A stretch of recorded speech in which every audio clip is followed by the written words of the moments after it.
नमस्कार दोस्तों, welcome to Byju's government exam prep channel. दोस्तों, आज हम लोग डेली करंट अफेयर में डिस्कस करेंगे 9 मई 2021 के न्यूज़पेपर में से, जो कि आपके आगामी एग्जाम जैसे CHSL, combined graduate level, NTPC, intelligence bureau and CPUSI, Delhi police and other state services exam like UP, Bihar, Jharkhand, Chhattisgarh, Rajasthan, MP, PCS and banking services, इन सभी के लिए करंट अफेयर में यह मदद करेगी। तो आइए एक एक करके डिस्कस करते हैं। आज का पहला सेगमेंट है नेशनल अफेयर्स, यानी राष्ट्रीय मामलों में पहली खबर है, Himachal Pradesh is building forest Pond's. यह जो है महत्वपूर्ण है।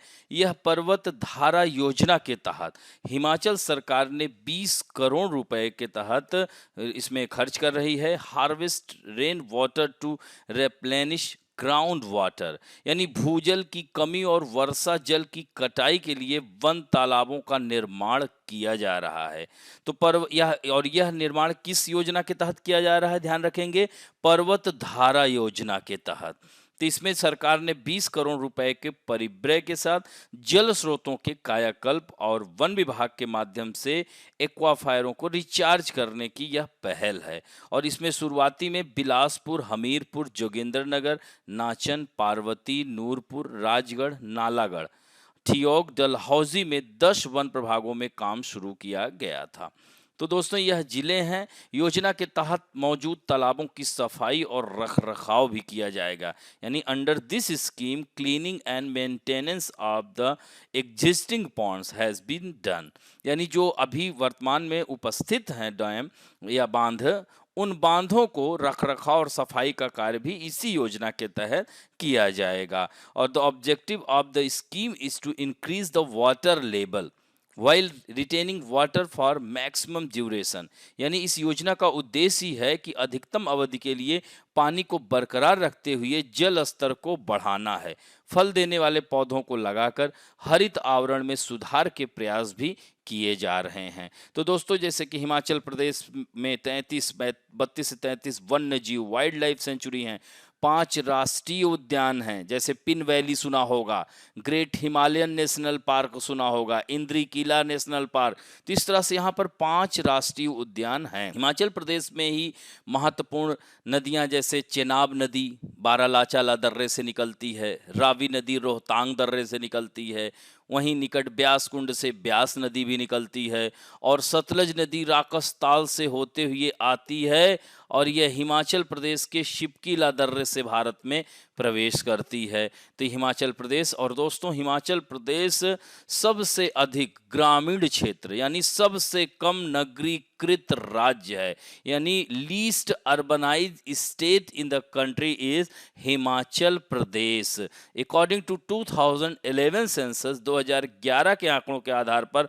मात्र 10% वहां पर नगरीकरण है, यानी 90% अभी भी ग्रामीण क्षेत्र है। और दोस्तों, साक्षरता दर में भी इसका महत्वपूर्ण है। और हिमाचल प्रदेश को स्पर्श करने वाले राज्यों की अगर बात की जाए तो अंतर्राष्ट्रीय सीमा से भी यह चीन से जुड़ा हुआ है, तिब्बत वाला क्षेत्र, और यह उत्तर प्रदेश को स्पर्श करता है, उत्तराखंड को स्पर्श करता ही है, पंजाब को भी करता है, जम्मू कश्मीर को करता है, और उधर लद्दाख को भी स्पर्श करता है। अब बढ़ते हैं दोस्तों 2DG, यानी अपने देश के लिए एक बहुत ही अच्छी खबर आई है। DRDO ने एंटी कोविड ड्रग जो है डेवलप कर लिया है, जिसे drug controller general of India has given emergency approval of the treatment of corona, यानी DCGI ने अप्रूव कर दिया है इस दवा को। यानी drug controller general of India ने ड्रग 2DG यानी डीऑक्सी डी ग्लूकोज दवा से कोरोना के इलाज को इमरजेंसी अप्रूवल दे दिया गया है। दोस्तों, इसमें ऑक्सीजन की ज़रूरत को, या इससे फ़ायदा क्या हो रहा है, इस दवा से ऑक्सीजन की ज़रूरत को कम करती है, जल्द रिकवरी यानी 2 से ढाई दिन में ही रिकवरी हो जा रहा है, और RT-PCR रिपोर्ट को भी निगेटिव कर दी जाती है। कैसे ली जा रही है दवा, तो पैकेट में पाउडर की तरह होती है, इसे पानी में घोलकर मरीजों को दिया जाता है। दिसंबर 2020 से मार्च 2021 के बीच इसका ट्रायल हुआ था देश के 27 कोविड अस्पतालों में, और जो ट्रायल हुआ था वो राज्य थे दिल्ली, यूपी, पश्चिम बंगाल, गुजरात, राजस्थान, आंध्र प्रदेश, तेलंगाना, इन राज्यों में और तमिलनाडु में, इन राज्यों में इसका ट्रायल हुआ था। फेज 1, फेज 2 यहाँ पर ऐसे दिया गया है। तो इस तरह से आप देख सकते हैं कि अप्रैल 2020 में कोविड-19 महामारी की जो पहली लहर थी, उसी में ही डीआरडीओ के वैज्ञानिकों ने हैदराबाद की सेलुलर एंड मॉलिक्यूलर बायोलॉजी की मदद से 2DG को लैब में टेस्ट किया था। तो स्टैंडर्ड ऑफ केयर मानक से तुलना करें तो दवा लेने वाले मरीज दूसरे मरीजों से 2.5 दिन पहले ही ठीक हो रहे हैं। यह इसका स्ट्रक्चर है, इसे ध्यान रखेंगे। अब बढ़ते हैं दोस्तों इंटरनेशनल अफेयर्स में। Perseverance rover first time captured ingenuity helicopter sound on Mars, NASA release the video. दोस्तों अमेरिका की स्पेस एजेंसी नासा का नाम तो सुना ही होगा। अभी यह लगातार फरवरी से ही लगातार चर्चा में है। तो मंगल ग्रह पर जीवन की खोज में फरवरी माह में परसिवरेंस नामक रोवर को लाल ग्रह भेजा था। तो इसके साथ ही नासा ने अपने छोटे से हेलीकॉप्टर इंजेन्यूटी को भी भेजा था। तो नासा लगातार इंजेन्यूटी की अलग अलग पिक्चर्स एंड फोटो वीडियो साझा करती रहती है। इसी कड़ी में अब स्पेस एजेंसी ने मंगल ग्रह पर मंडरा रहे इंजेन्यूटी हेलीकॉप्टर की आवाज के साथ एक वीडियो जारी किया है, जिसे परसिवरेंस रोवर ने रिकॉर्ड कर लिया है।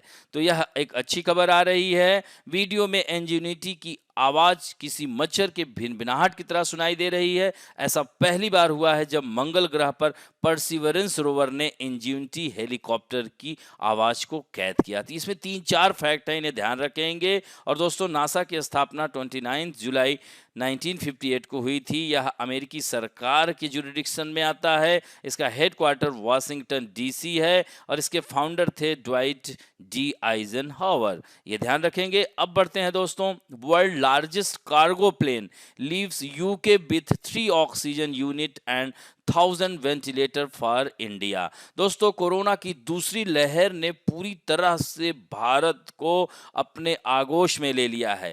ऐसे में विश्व के देश भारत के साथ खड़े हैं और भारत की मदद लगातार हो रही है। तो ऐसी क्रम में कोरोना की दूसरी लहर का सामना कर रहे भारत की मदद के लिए दुनिया भर के कई देश इसमें आगे आ रहे हैं। इसमें से यूनाइटेड किंगडम का जो उत्तरी आयरलैंड का क्षेत्र है, यूनाइटेड किंगडम में पहले भी बता चुका हूं, ग्रेट ब्रिटेन एंड उत्तरी आयरलैंड के ग्रुप को हम यूनाइटेड किंगडम कहते हैं। तो यूनाइटेड किंगडम के उत्तरी आयरलैंड के बेलफास्ट से 18 टन के 3 ऑक्सीजन यूनिट प्लांट और 1000 वेंटिलेटर को लेकर दुनिया के सबसे बड़े मालवाहक विमान से भारत के लिए उड़ान भरी है। और इस विमान का नाम याद रखना एंटोनॉव 124 है। ये ध्यान रखेंगे दोस्तों। तो यह महत्वपूर्ण हो जाता है। तो विदेश कॉमनवेल्थ एंड डेवलपमेंट ऑफिस, जिसे FCDO, इसने बताया है कि एयरपोर्ट के कर्मचारियों ने एंटोनॉव 124 कार्गो प्लेन में जीवन रक्षक दवाएं लोड की हैं और आज सुबह तक यानी 9 मई को आज यह पहुंचने की उम्मीद है। ब्रिटेन ने पिछले महीने भी 200 वेंटिलेटर, 495 ऑक्सीजन कंसंट्रेटर भारत भेजे गए थे, जिसकी फंडिंग FCDO ने ही की थी। दोस्तों all 3 oxygen plant can produce 500 litre of oxygen पर मिनट। सोचिए तीनों ऑक्सीजन प्लांट से प्रति मिनट 500 लीटर ऑक्सीजन का उत्पादन किया जा सकता है, यानी एक समय में 50 लोगों को इससे लाभ मिलेगा। दोस्तों यहाँ पर आप आयरलैंड का भी पिक्चर देख सकते हैं, Scotland. It is also part of United Kingdom, यानी Wales, England, Scotland and northern Ireland को मिलाकर के ही यूनाइटेड किंगडम कहलाता है। तो यहाँ पर इसकी विशेषता दी गई है।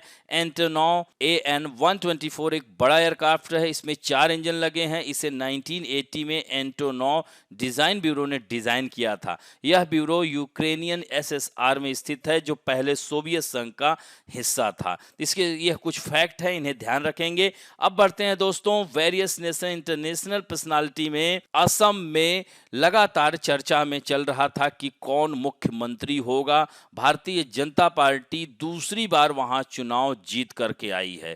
तो इस तरह से भारतीय जनता पार्टी ने एक रिकॉर्ड कायम किया है, क्योंकि अभी तक गैर कांग्रेसी पार्टियां कभी भी दोबारा वापसी नहीं की हैं। ऐसे में भारतीय जनता पार्टी ने 75 सीटें जीत करके दूसरी बार आसाम की सत्ता को हासिल किया है। तो Himanta Biswa Sharma will be the new chief. तो दोस्तों असम से जो कयास लगाए जा रहे थे कि मुख्यमंत्री कौन बनेगा, तो अब साफ हो गया है, हिमंत बिस्वा शर्मा को विधायक दल का नेता चुन लिया गया है। अब वह असम के मुख्यमंत्री की शपथ लेंगे। इससे पहले मुख्यमंत्री सर्बानंद सोनोवाल राज्यपाल जगदीश मुखी को अपना इस्तीफा सौंप दिया। दोस्तों आपको बता दें कि हिमंता बिस्वा शर्मा यह पहले एक भारतीय राष्ट्रीय कांग्रेस में रहे थे, बाद में वह छोड़कर भारतीय जनता पार्टी में शामिल हुए। तो इस तरह से असम में 3 चरणों में हुए चुनाव में भाजपा गठबंधन को 75 सीटें मिली हैं।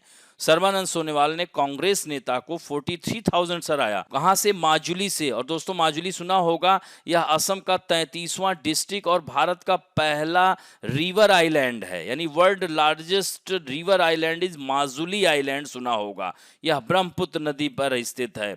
तो लगातार दूसरी बार जीत हासिल की है Sarbananda Sonowal.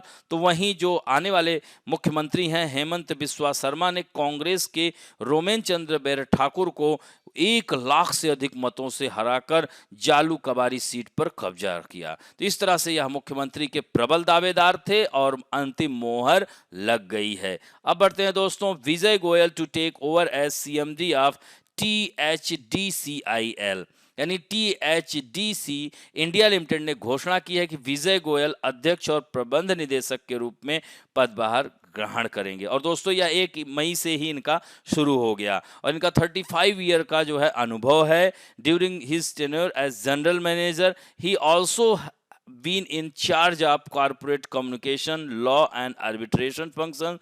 He was instrumental in setting up the initial HR system soon after the establishment of THDCIL. तो THDCIL का establishment 1988 में हुआ था। तो यह ध्यान रखेंगे, इसके बारे में भी थोड़ा सा जान लीजिए। इसको Tehri hydro development corporation limited कहते हैं। तो उस समय भारत सरकार और उत्तर प्रदेश सरकार का यह संयुक्त उपक्रम है।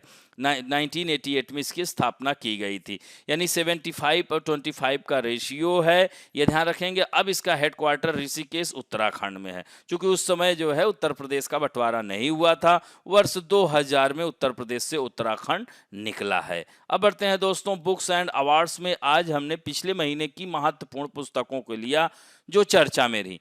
तो जैसे अमेठी संग्राम हिस्टोरिकल विक्ट्री अनटोल्ड टेल्स, अनंत विजय की पुस्तक है, यानी अनकही दास्तां। अमेठी का जो संग्राम अमेठी में ऐतिहासिक जीत हुई थी किसकी? स्मृति ईरानी की, उसी पर यह लिखी गई पुस्तक है। Advantage India the story of Indian tennis, Aninda Dutta की यह पुस्तक है। Saving us a climate scientist case for hope and healing in a divide world, Katharine Hayhoe की किताब है। Hamnet winner of the women prize for fiction 2020 Maggie O'Farrell की है। और agriculture acts of 2020 justice AK Rajan की book है। इसी तरह से my life in full work family and our future Indira नुई, इनका नाम तो सुना होगा, पेप्सिको की चीफ। इंडियाज पावर एलीट, याद रखेंगे। कास्ट क्लास एंड कल्चरल जो है रेवोल्यूशन, यह संजय बारू, ये भी काफ़ी चर्चा में रहते हैं, तो उन्हीं की यह पुस्तक है, तो यह ध्यान रखेंगे। अब बढ़ते हैं दोस्तों banking and finance related news में। RBI constitute advisory group to help RRA, यानी रेगुलेटरी रिव्यू अथॉरिटी 2.0। RBI ने नियमों को सुव्यवस्थित करने के लिए विनियमित संस्थाओं के देखरेख को या उसके बोझ को कम करने के उद्देश्य से 1 मई 2021 से 1 वर्ष की अवधि के लिए शुरू में दूसरा नियामक प्राधिकरण, यानी इसको RRA कहेंगे, रेगुलेटरी रिव्यू अथॉरिटी 2.0 नाम दिया गया है। और सलाहकार समूह का जो अध्यक्ष होंगे SBI के प्रबंध निदेशक S जानकी रमन करेंगे। और इसमें अन्य जो मेंबर्स हैं एडवाइजरी ग्रुप में TT श्रीनिवास राघवन हैं, और उसके बाद गौतम ठाकुर हैं, सुबीर साहा हैं और रवि दुबरबू हैं। अबदान विक्काजी हैं, ये लोग इसमें मेंबर हैं। टोटल 6 सदस्यीय है ये अध्यक्ष को लेकर। तो सलाहकार समूह ने 15 जून तक सभी विनियमित संस्थाओं, उद्योग निकायों और अन्य हितधारकों से इसके बारे में प्रतिक्रिया और सुझाव भी मांगे हैं कि आप 15 जून तक रिपोर्ट दे सकते हैं। और यह दोस्तों आरबीआई ने 1999 में इसको स्थापित किया था, विनियमन समीक्षा प्राधिकरण को की स्थापना की थी। और इसका काम ही यही है कि based on feedback from the public, banks and financial institution, यानी यह पब्लिक का भी राय ली जाती है, बैंकों की और फाइनेंशियल इंस्टीट्यूशन जो हैं उनकी भी राय लेकर के इसको एप्लीकेबल किया जाता है। इसका मतलब इसको कार्य इसका किया जाता है, ध्यान रखेंगे। अब बढ़ते हैं दोस्तों स्पोर्ट न्यूज़ में। India versus New Zealand ICC world test championship final in Southampton the Ageas Bowl stadium. ये स्टेडियम का नाम याद रखिएगा दोस्तों। तो 18 जून से होने वाले आईसीसी वर्ल्ड टेस्ट चैंपियनशिप के फाइनल में कौन कौन खेलेगा ये भी ध्यान रखना, भारत और न्यूजीलैंड।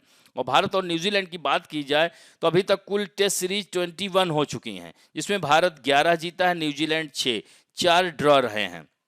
तो ये 18 to 22 जून के बीच साउथहैम्पटन के द एजिस बाउल या द रोज बाउल स्टेडियम, ये स्टेडियम का नाम याद रखना one of the most important fact, ध्यान रखेंगे। और ध्यान रखें कि न्यूजीलैंड अभी तक इस स्टेडियम में कभी खेला नहीं और भारत ने 2 बार खेला, दोनों बार हार चुका है। तो दोनों का एक्सपीरियंस अलग ही है। तो भारतीय टीम फिलहाल आईसीसी वर्ल्ड टेस्ट रैंकिंग में आपको पता है ये नंबर 1 पर है, तभी इसको मौका मिला। और न्यूजीलैंड दूसरे नंबर पर है। अभी तक दोनों के बीच 59 टेस्ट यानी 21 टेस्ट सीरीज वाला जो था 21 सीरीज हुई थी टेस्ट सीरीज, जिसमें 59 मैच हुए थे।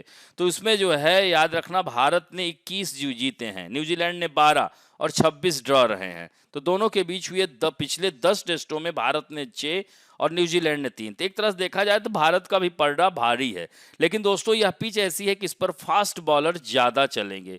तो इस तरह से भारत ने इंग्लैंड में अब तक कुल 62 मैच खेले हैं, इसमें से टीम को मात्र 7 में जीत मिली है, जबकि 34 टेस्ट में भारतीय टीम को हार का सामना करना पड़ा और 21 टेस्ट में वो ड्रा रहे हैं।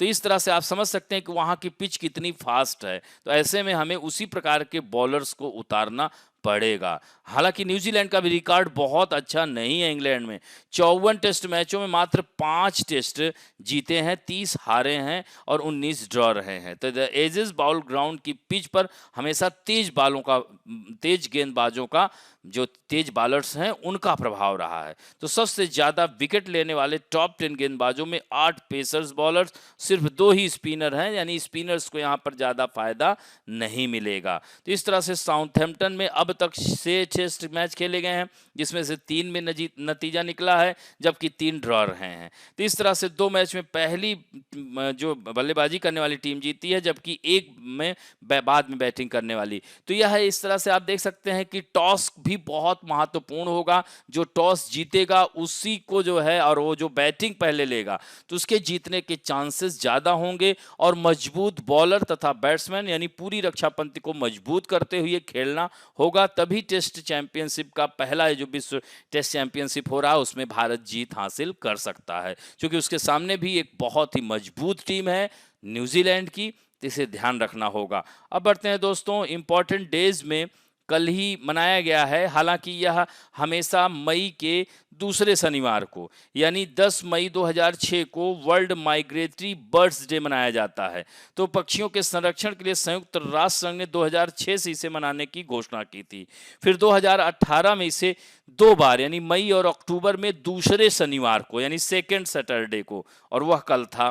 तो इस तरह से इस बार का जो थीम था सिंग फ्लाई सोर लाइक ए बर्ड, ये ध्यान रखेंगे इस बार 2021 का यह थीम वर्ड था।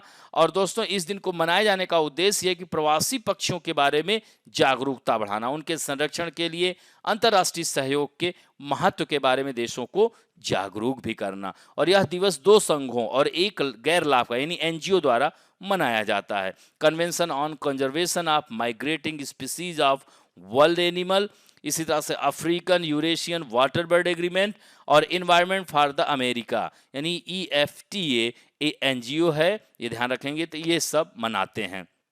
अब बढ़ते हैं let us talk about some important fact में। यहाँ से भी प्रश्न आने के चांसेस रहते हैं, अक्सर आप लोगों के वनडे एग्जाम में आ जाते हैं। तो विभिन्न देशों के राजनीतिक दल, यानी कम्युनिस्ट पार्टी ऑफ चाइना, वहाँ एक दलीय व्यवस्था है, तो चीन की पार्टी का नाम क्या है? Communist party of China. इसी तरह से श्रीलंका में United national party, freedom party यहाँ पर श्रीलंका में है। इसी तरह साउथ अफ्रीका में अफ्रीकी नेशनल कांग्रेस, नेशनल पार्टी, इकांथा, याद रखना इंकाथा, फ्रीडम पार्टी। यूनाइटेड किंगडम में कंजर्वेटिव पार्टी और labour party, liberal democratic party भी है। इसी तरह से रसिया में liberal democratic party, रसाज choice communist party. Bharat में भारतीय राष्ट्रीय कांग्रेस, भारतीय जनता पार्टी, बहुजन समाज पार्टी भी है, याद रखेंगे। तो इस तरह से 6 राष्ट्रीय पार्टियां, कम्युनिस्ट पार्टी ऑफ इंडिया, भारतीय कम्युनिस्ट पार्टी, तो इस तरह से 6 राष्ट्रीय पार्टियां हैं। राष्ट्रवादी कांग्रेस पार्टी, हाँ ध्यान रखेंगे। तो इस तरह 7 राष्ट्रीय पार्टियां हो गई हैं। और पाकिस्तान की मुस्लिम लीग और पाकिस्तान पीपुल्स पार्टी, ये ध्यान रखेंगे। और बढ़ते हैं यूनाइटेड स्टेट में, अमेरिका में रिपब्लिकन पार्टी और डेमोक्रेटिक पार्टी। इराक में बाथ पार्टी है। इसराइल में लेबर पार्टी है, लिकुड पार्टी है, हदास पार्टी है, साश पार्टी है। फ्रांस में सोशलिस्ट पार्टी है, national front union of French democracy है। ऑस्ट्रेलिया में लिबरल और लेबर पार्टी है। बांग्लादेश में बांग्लादेश नेशनल पार्टी है, आवामी लीग है और जातीय पार्टी है। इसी तरह से नेपाल में नेपाल कम्युनिस्ट पार्टी और नेपाली कांग्रेस पार्टी है। तो ये कभी कभी आ जाता है, तो इन्हें भी ध्यान रखेंगे। अब बढ़ते हैं दोस्तों आप लोगों के सेक्शन में, जो कि बहुत ही सुंदर उत्तर दे रहे हैं और अच्छा उत्तर दे रहे हैं। आज उत्तर देने वालों में हैं सुभाष रानी, रोली सरोज, अनुराग उपाध्याय, रुपिंदर कौर, मनु शर्मा, अनुपम मौर्य, हेमंत शर्मा, पूर्णिमा जायसवाल, शोभनाज, अनुधामा, सरबर्था बनर्जी, सुकन्या जेना, अंकिता राठौर, विनोद जायसवाल, त्रिवेणी बघेल, राहुल कुमार दास, सत्यकाम नायक, एस सिद्धार्थ मिश्रा, हफ्सा लस्कर, संजय नेगी, गोलू पासवान, रेणु बाला, रवि पटेल, राहुल कुमार मीना, निधि राठौर, प्रतीक गंदोत्रा, अभी शर्मा, इतने लोगों ने कमेंट और उत्तर दोनों दिए हैं। आशा करता हूं कि आज और ज्यादा से ज्यादा लोग उत्तर देंगे। तो आप लोगों के सामने पहला प्रश्न है, recently under the Parvat Dhara Yojana which state government is constructing forest ponds for ground water depletion and rain water harvesting? Uttarakhand, Himachal Pradesh, Jharkhand या पंजाब? नेक्स्ट क्वेश्चन है, which Indian institute has developed 2DG an effective drug for corona? तो यह जो है किस संस्थान ने बनाया है? सेंट्रल ड्रग रिसर्च इंस्टीट्यूट ने, defence research and development organisation, all India institute of medical sciences, या इनमें से कोई नहीं। नेक्स्ट क्वेश्चन है, where is the headquarter of NASA located?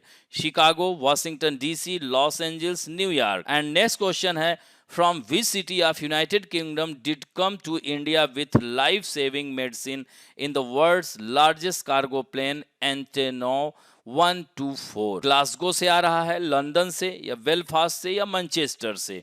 Next question है, असम के नए मुख्यमंत्री कौन होंगे? Sarbananda Sonowal, Himanta Biswa Sarma, Gaurav Gogoi, Ripun Bora? And next question है, who is the author of the book my life in full work family and our future? Arundhati Roy, Kiran Mazumdar Shaw, Sudha Murthy, या Indira Nooyi? And next question है, which of the following is not a member of the second regulatory review authority? Subir Saha, Abadan Bikkaji, Gautam Thakur, Rajesh Kalra? And next question है, world migratory bird day is celebrated every year on the second Saturday of which 2 month? यानी विश्व प्रवासी पक्षी दिवस हर साल किन 2 महीनों के दूसरे शनिवार को मनाया जाता है? जनवरी और मार्च, अप्रैल और मई, मई और अक्टूबर, या अक्टूबर और दिसंबर? एंड दोस्तों इसको 8वां प्रश्न कर लीजिएगा। एंड नेक्स्ट है 9th, इसको 8 9 कर लीजिएगा। In which country will the ICC world test championship final match between India and New Zealand? तो यह जो है ICC वर्ल्ड टेस्ट चैंपियनशिप का जो फाइनल मैच भारत और न्यूजीलैंड के बीच किस देश में होगा? इंडिया में होगा, न्यूजीलैंड में होगा, इंग्लैंड में होगा, या ऑस्ट्रेलिया में होगा? एंड लास्ट क्वेश्चन है, the bath party is the political party of which country? Bath party किस देश का राजनीतिक दल है? ईरान, इराक, इजराइल, या सीरिया? तो इस तरह से इन 10 प्रश्न के उत्तर दीजिएगा। आशा करता हूं कि आज का वीडियो आप लोगों को अच्छा लगेगा। दोस्तों अच्छा लगे तो please like, share, subscribe and bell icon दबाना ना भूलें। थैंक यू दोस्तों।